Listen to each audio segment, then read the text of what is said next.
to ask yourself, what if the person's what's in it for me? If you can't tell them what's in it for them, they're not going to move on. And that's when the pain points come in. We're like, what pain is in my heart right now that you're going to be able to solve?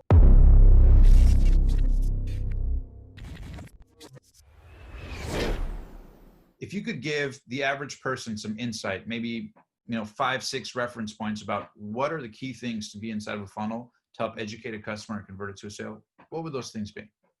Well, you touched on one of them that so many people overlook right off the bat as pain points. Like, realize when someone's going through your funnel, the best way I can think of again is a salesperson.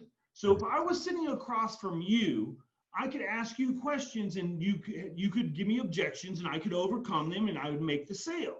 Mm-hmm. The funnel needs to do the same thing. And that's why knowing your perfect customer is so important. So you know those objections already. So if they say, oh, I don't have time, you can overcome it. Oh, I don't have enough money, you can overcome it. I've tried this before and it failed, you can overcome it.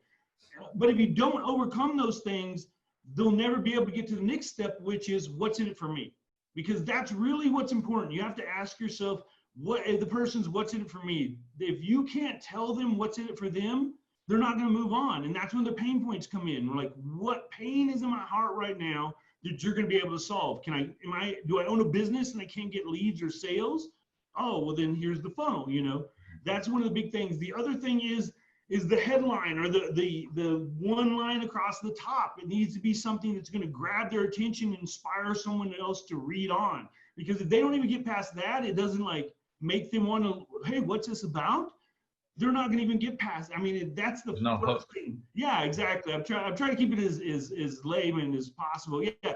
As Russell says, hook, story, offer. You want to hook them at the beginning. You want to give them a story about what's your product, and then you want to show them your offer at the end, So it's really just very, very simple. Hook the person, tell them a story about what your product is, talk about the pain points, how Susie might have had it before, but now she's better or whatever. And then finally at the bottom, give them the offer. And realize over 80% of every purchase is emotional based.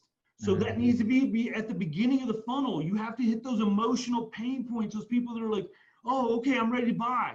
The last 20% needs to be facts, numbers, things that are be logically based, because those are the people that okay, I need to be able to tell my friends why I bought this on a logical level, because they're not going to be able to feel the emotion. You know what I mean? Think about when you got so excited about how you're like, oh, I saw this, it was so excited. You try to tell your friends, you're like, oh my God, this is so amazing. And they're like, yeah, cool, dude, cool. Because they can't experience that emotion.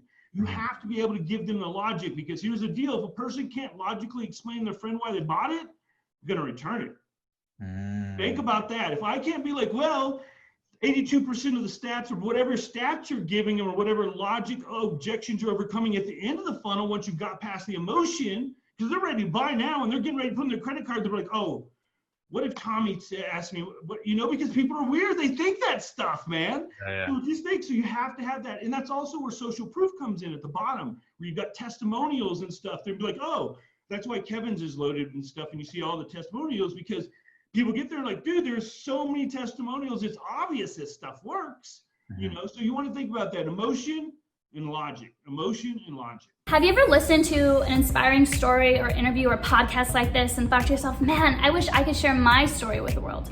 Whether it's your brand, your product, your service, or your business that you believe can inspire others just like this, we want to hear from you. Our team at The Passionate Few is now hosting live interviews. All you have to do is click the link in the bio and fill out a short questionnaire, and you never know, you may just be the next Passionate Few.